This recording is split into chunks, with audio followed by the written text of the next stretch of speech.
बिस्मिल्लाहिर्रहमानिर्रहीम। मेरा नाम डॉक्टर ताबिश शौकत है। मैं फार्मासिस्ट हूँ, हेल्थ कंटेंट क्रिएटर हूँ। मेरे ब्रांड का नाम सस्ती दवाई और मेरी वेबसाइट का नाम sastidawai.shop sastidawai.pk।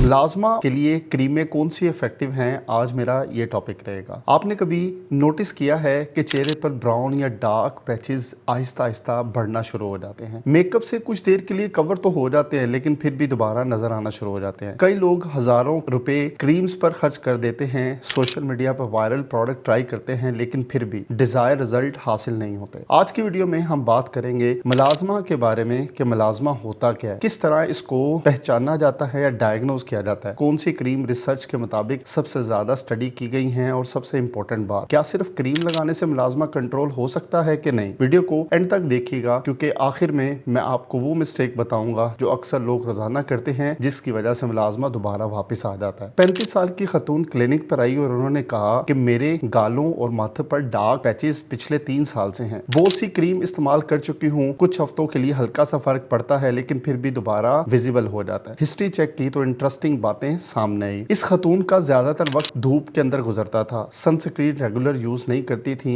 2 प्रेगनेंसी के बाद पैचेस और ज्यादा प्रोमिनेंट हो गए थे। फैमिली हिस्ट्री भी पॉजिटिव थी। यहाँ से समझ आता है कि मुलाजमा सिर्फ स्किन सरफेस का मसला नहीं होता, इसके पीछे हार्मोन्स, जेनेटिक्स, सनलाइट सब मिलकर रोल प्ले करते हैं। मुलाजमा एक कॉमन स्किन कंडीशन है जिसमें स्किन के कुछ हिस्सों में मेलानिन यानी कि पिगमेंट ज्यादा बनने लग जाता है। इसकी वजह से फेस पर ब्राउन, ग्रे ब्राउन या डार्क पैचेस नजर आना शुरू हो जाते हैं। और सबसे कॉमन एरियाज इसके जो होते हैं वो आपकी गालों पे होता है, फोरहेड पे, नाक पे, अपर लिप और चिन पे। मुलाजमा ज्यादातर विमेन में देखा जाता है। रिसर्च के मुताबिक अल्ट्रा वायलेट रेज, जिसे यूवी रेज कहते हैं, और विजिबल लाइट मुलाजमा को ट्रिगर करते हैं और उसको और वर्सन करते हैं। इसके लिए प्रिवेंशन ट्रीटमेंट कितनी इंपॉर्टेंट होती है वो मैं आपको आगे बताता हूँ। चलो अब मैं आपको ये बताता हूँ कि इसकी हिस्ट्री किस तरह लेते हैं, डॉक्टर आपसे क्या पूछता है। जब कोई पेशेंट मुलाजमा के साथ आता है तो सिर्फ पैचेस देखना काफी नहीं होता। डॉक्टर आमतौर पर ये सवालात करते हैं कि डार्क पैचेस कब शुरू हुए, प्रेगनेंसी की हिस्ट्री क्या है, बर्थ कंट्रोल पिल या हार्मोन मेडिसिन इस्तेमाल कर रहे हैं, फैमिली में किसी को मुलाजमा है, रोजाना कितनी देर धूप के अंदर रहते हैं, सनस्क्रीन यूज करते हैं या नहीं, कोई कॉस्मेटिक या स्किन प्रोडक्ट इस्तेमाल करते हैं